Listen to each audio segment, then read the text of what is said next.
Yo, guys, welcome back to the Red Pitch Podcasts with your hosts, Cav and Scants. How you doing, bro? Yeah, all good, man. All good. This transfer window's been decent for Liverpool, so I've got nothing to complain about. Yeah, man. I mean, for us, it's been a decent window as well. Hopefully, we got some more coming in. But yeah, man. Today, I just wanted us to quickly do a video and talk about, the expectations for our clubs. And yeah, we'll start off with you, the champions. Obviously recruited very, very well. Liverpool, Verts, Frimpong, Kirkes, Ekatike. I mean, those are players that walk into any team Yeah, in the league. The quality enough. Um, and listen, boy, Edwards, Hughes, Slot. Seems like they've come together and he mean business, man. They want the back to back. yeah. Yeah. What do you think about your expectations this season? What do you want out of the season? For me, it's like you just said, I want the back to back because we haven't done it. Not a lot of teams have done it in Premiership history. I think Man City, Chelsea might have been the only ones who've done it. I Yeah. think. So United, obviously. yeah, United back in the day, but yeah, it's just the thing. It's just the thing of like, no, this season everyone's like, oh yeah, you won the league, but everyone was poor and dropped off, and you're like, all right, okay then, do it again this season, and what are people gonna say? You get what I mean? And then I think Slot wants to attack the Champions League as well. I think that loss to PSG, like that burned him. Like when he loses, it sticks to him. Like every press conference after he lost to Nottingham Forest to the third game of the season, every press conference it was something about that Nottingham Forest games. Like Nottingham Forest, it's like, bro, like they're living rent free in your head, man. So it sort of like drives him on. So in a way, it's a good thing, isn't it? It's a good thing. Like it was other bits were like listening to like some of his interviews he did after the game. It was like, yeah, like in the Netherlands, it's like the bottom half of the table is not that good in it, so you don't really worry about them. Where he says in the Premier League, everyone's as good as anyone on their day. Oh yeah. You get what I mean? And it's like he's used to working with a small squad, so obviously he didn't really change a lot of players. So he's like towards the end of the season, there's a lot of tired players. That's why obviously no disrespect to Newcastle, they deserve to beat us that day, but team was tired. Basically, we had 180 minutes against PSG in the Champions League, so he didn't do a lot of rotations. So I think that's probably why we probably attack the market like this as well. Is in he wants to not just do well in the league, he wants to do well in the Champions League as well, and possible, and maybe one of the cups if possible, but definitely wants to go further in the Champions League and retain the title. But for me personally, I want to retain the title. Anything else is a bonus. I know people say, "Oh, the money you spent, you should be looking to win everything." Not for me, man. I want to win I want to win the Premier League. That's what I want to win. Anything else on top is a bonus to me. Yeah, man. It's it's a good thing. And with obviously Ekatike at this point in time, possibly leading the line. Do you think he'll have a good connection with the other squad? Do you think he'll fit in?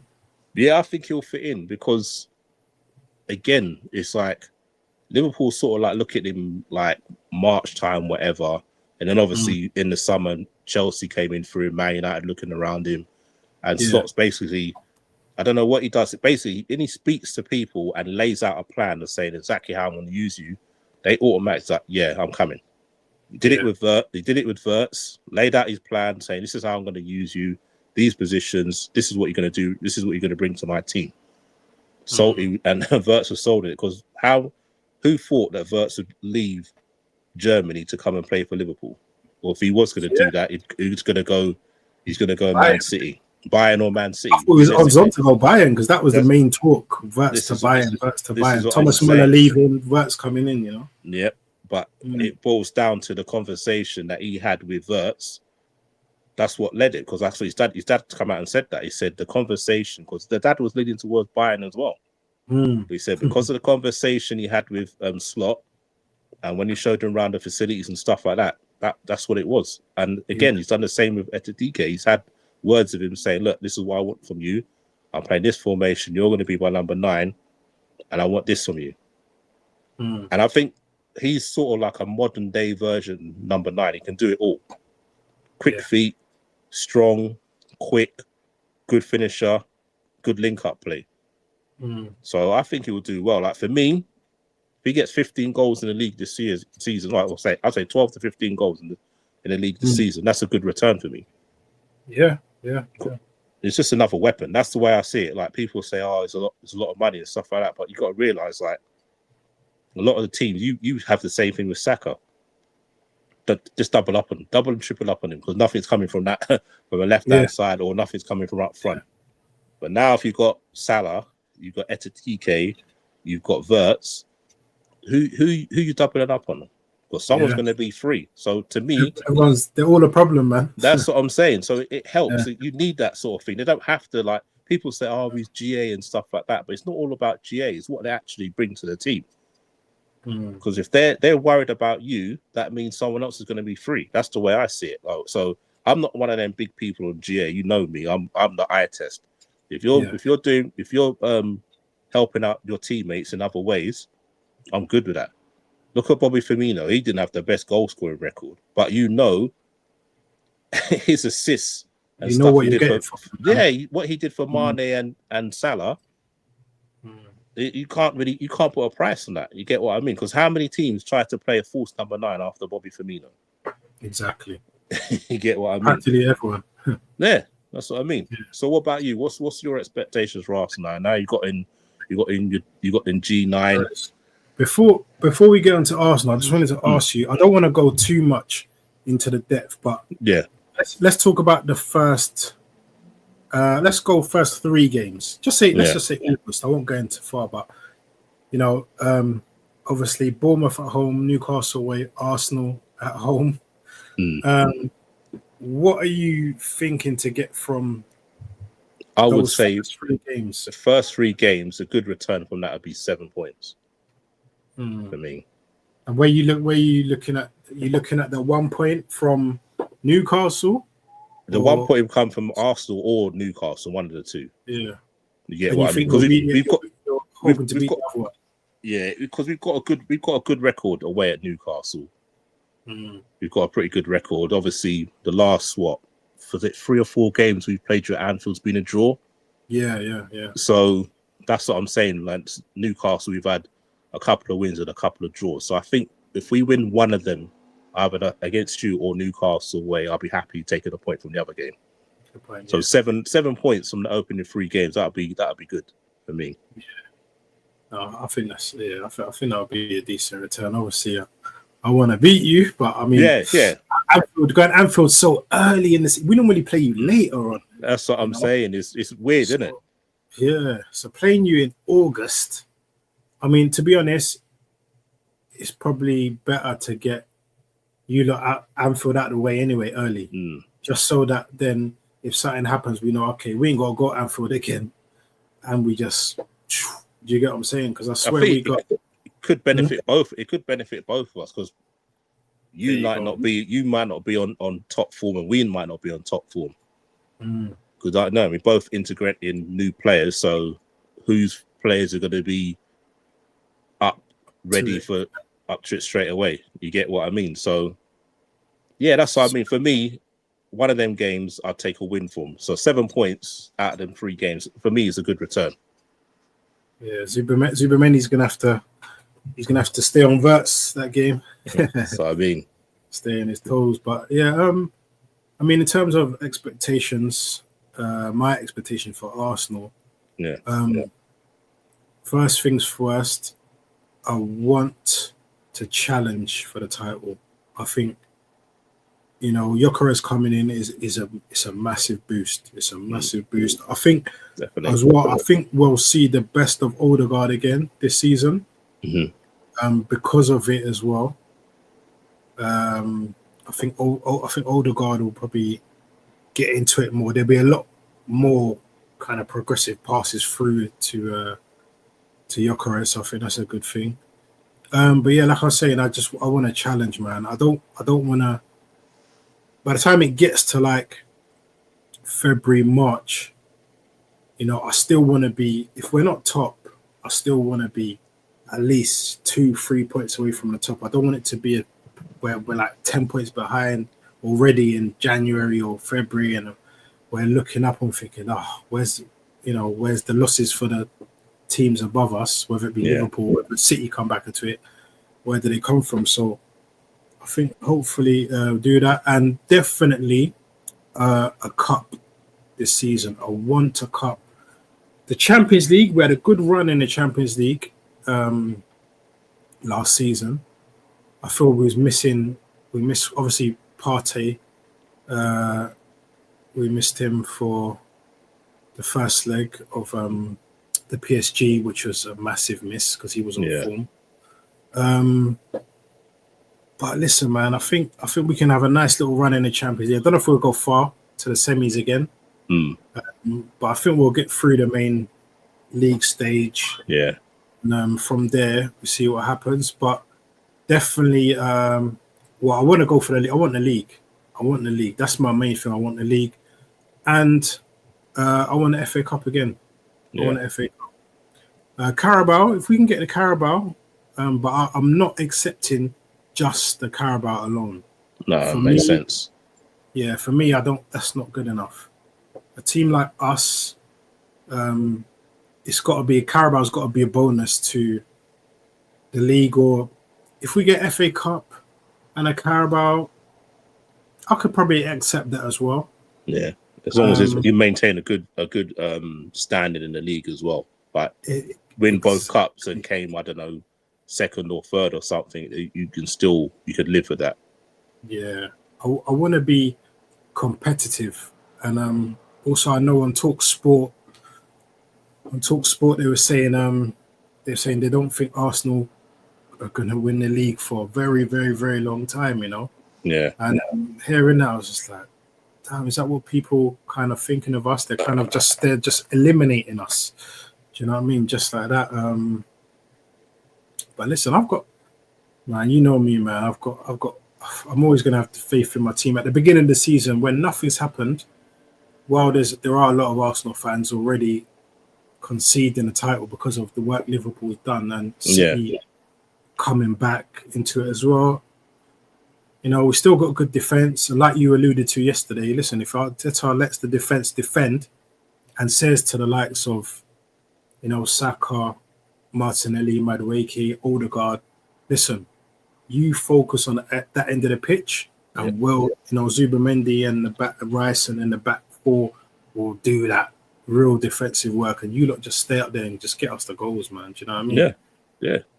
You've done it. You've done it 2 years ago. When you was it? I think was it after the World Cup when you had like 16 wins out of 18 games or something like that. Yeah, man. And you were hitting people for 4s and 5s. You get what I mean? So it's there. It's not. You can't even say it's not there. It's there. It's there in that team. At the end of the day, it's just Arteta letting go of the reins and saying, "Go do your thing." That's what it boils down to at the end of the day. Because even if you didn't win anything, but the fans saw you playing like that, I don't think they'll begrudge it. Yeah. To be honest with you, you get what I mean. Like, obviously, you're going to be disappointed, but if they see you playing that sort of football from like 2 seasons ago, and you're attacking teams and you're beating teams 4s and 5s, and Liverpool picked you to the title, or Man City picked you to the title, I don't think they have really much to complain about. Yeah, it's the fact that you're playing this like this methodical way all season, and you're scoring 1 goal, or you're putting a lot of pressure and you score 1 goal, and it's like the other teams like have one chance or 2 chances, and they're like 1 or 2-0 up, or 1-1 or something like that. So, like I said, you've got the defense to do it. You've got like Liverpool do it. Liverpool defend with last season basically with Ibu, Van Dijk, and Gravenberch. Don't get me wrong, everybody obviously tracks back and stuff like that, but everybody else is trying to get a goal. You get what I mean? And we have to start killing off teams, man. Because the amount of times we went 1-0 up last season, and we ended up drawing the game. It's crazy that we ain't killed it off. And I do kind of agree with what you said with the Gyökeres thing. It's like those are the type of games we drew. Those are the games where we're going to need him the most to kill off the teams, those so-called smaller teams and stuff. Do you know what I mean? Yeah, exactly that. He gets going, gets 1 goal, 2 goals, and you're 2 or 3-0 up. Then you can go back to them with a methodical way, like just keeping possession and stuff like that. But just blitz teams, like Klopp used to do back in the day. We used to blitz teams in 20 minutes and be 3 or 4-0 up, and that was it. The game was dead. Yeah, exactly. You lot can do that because you've got the defense and then midfield to shore it up. Get 2-0 up, game done and dusted. Simple as that. But like I said, he's just hoping he changes his way, innit? That's the main thing. It's like when he first came in, he had all these different formations he's playing. The season when he first came in, he won the FA Cup. Some games he played 3 at the back, other games he played 4-4-2, 4-3-3. He switched it up. So it's like you need that Arteta back. You get what I mean? Like that young coach with fresh ideas, thinking, I can do this. Whereas now it's like, I don't know, it's like pressure's got to him. It's like, I have to win this game. Like I get it. I see it with Liverpool. Like there's no like the pressure when it comes to Man City. You have to win every game. I see that pressure, but to start that way from game 1, I don't get it. You get what I mean? Yeah, I'm hoping, man, and obviously our first 3.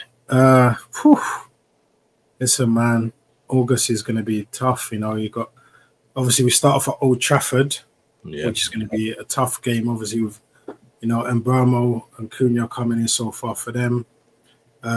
Defensively, I'm not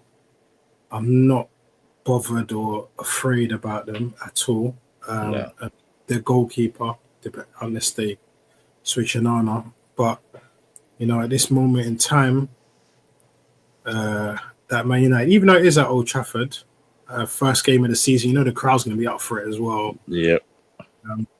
I'm still not, if we can get in a couple other players as well, I think that'll give me even more of a confidence boost to say we can go there and we can get a small victory or a draw. Would I be happy with a draw at away Old Trafford? Considering how the last few seasons have gone, I want to win. I want to go to Old Trafford and win. Do you know what I'm saying? Yeah. We went there and drew last season. We won the season before that. And our record against the top 6 has been really good. So we can maintain that level against the top 6, and then the smaller teams that was beating us, like the Bournemouths and Fulhams and stuff like that, we can start winning those games. I think we'll have a decent run. Obviously, we've got Leeds at home the second game. Leeds coming up again. I mean, I think at home, I think we'll win that. Same. If it was away, there might be a bit more fun, but I think we'll win that. And obviously, the trip to Anfield, man, it's like it's crazy. It's crazy. That's gonna be tough. That game's gonna work. That worries me the most out of the 3 games, but. Yeah. Listen, man, if I'm with you, man, if we can get 7 points out of those games, beat United, beat Leeds, and then get a draw at Anfield, 7 games, I'll be happy with that, man. That's what I'm saying. Yeah, that's all you want from your first 3 tough fixtures. It's like you don't want to slip away too easy and be playing catch up like so early in the season. You get what I mean? That's the thing. Regardless of people say, it's early. It doesn't matter how early it is, man. You just want to build up that momentum and get the points on the board. Especially that's I think that's the last game before international break as well. So you don't even want to be on a downer before the international break. It's nothing worse of losing on the international break, and you got to be moody for 2 weeks thinking about the game. There you go.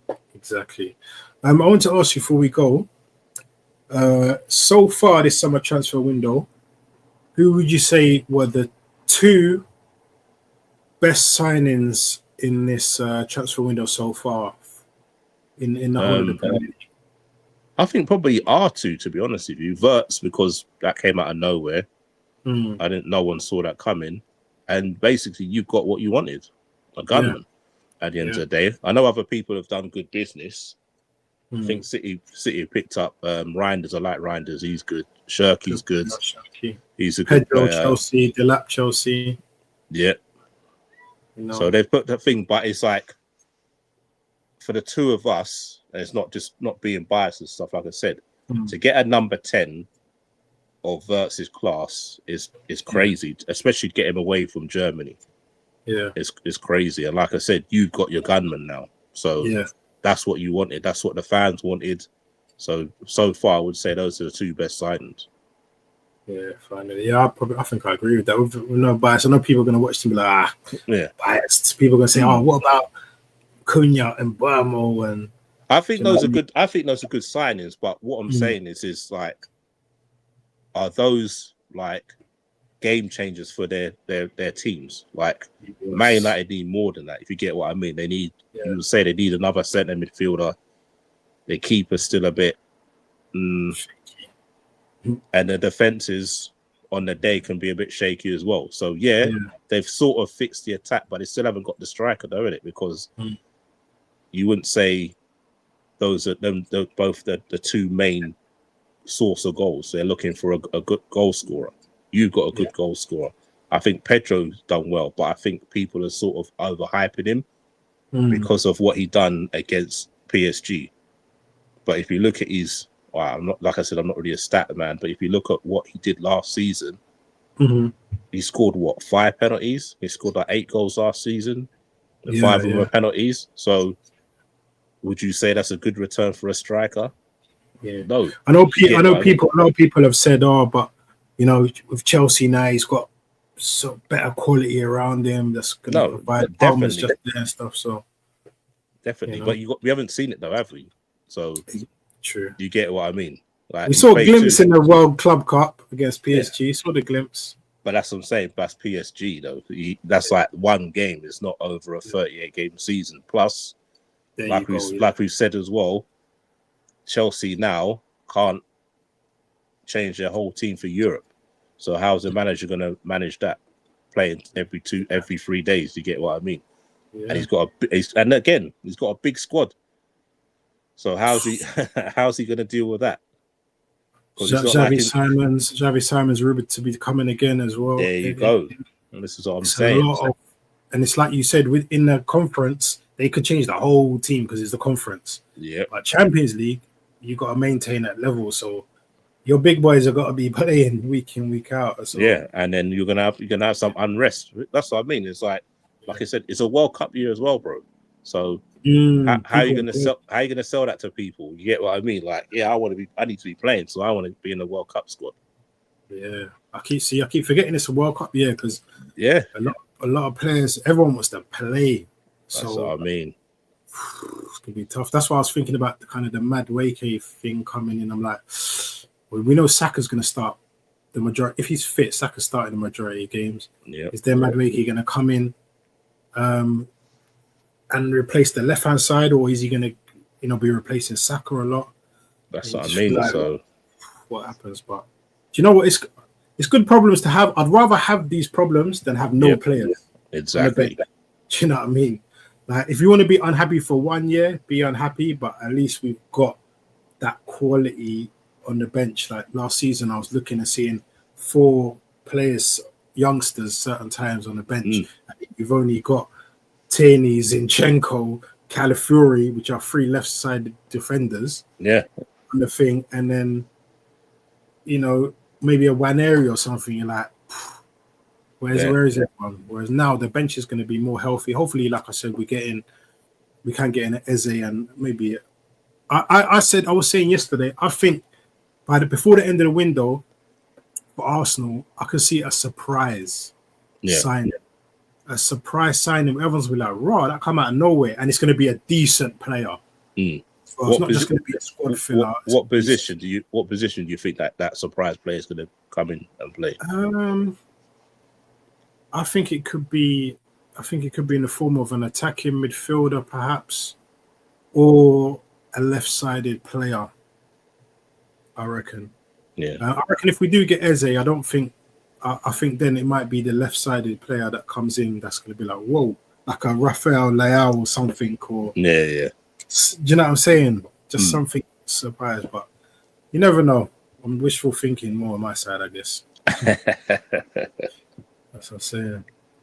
But yeah, Scans, man, listen, man, this has been a good show. Hope everyone's enjoyed it. Like, share, subscribe, everyone as well. I did forget it in the last show, but everybody, if this comes up, no, it's not coming up for some reason. Oh, sorry, I'm pressing the wrong thing. There we go. Enemy Lions podcast. Me and Scats are a part of it. Which 9 p.m. every Monday and every Thursday, 9 p.m. So be there, subscribe to that channel as well.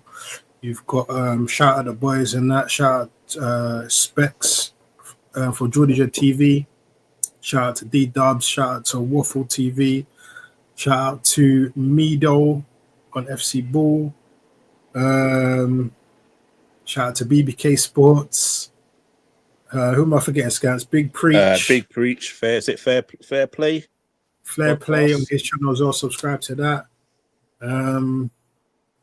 Yeah, there's so many of us. D-Man. D-Man as well. His new channel. I'm going to forget D-Man. So, yeah, man, listen, tune in. Me and Scats will be here probably. We're going to try and go daily, drop something for you daily. But yeah, do tune in Mondays and Thursdays to Enemy Lions. I'll leave the link in the description so you know. And yeah, Scats, man. Listen, boy, let's go again, man. And everyone, thanks for watching. Scats, pick yourself up, man. Big up, Kev. Anytime, man.